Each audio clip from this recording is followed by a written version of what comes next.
আজ পাত্রপক্ষ আমায় দেখতে আসছে।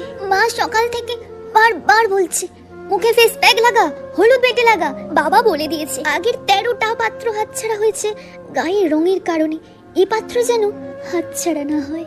মা সুন্দর শাড়ি গয়না সব এনে দিল। পাত্রপক্ষ আমার বাড়িতে এসে গেছে, আমি তৈরি হচ্ছি তাদের সামনে যাওয়ার জন্য।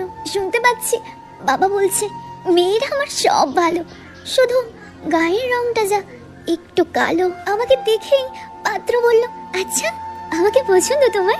আমি অবাক হয়ে সম্মতি জানালাম শুধু। পাত্রের মা আমার বাবাকে বলল, দাদা একটা মেয়েকে মিষ্টির প্লেট সাজিয়ে সেজে গুজে বসে প্রত্যাখ্যিত হওয়ার যন্ত্রণা আপনি বুঝবেন না।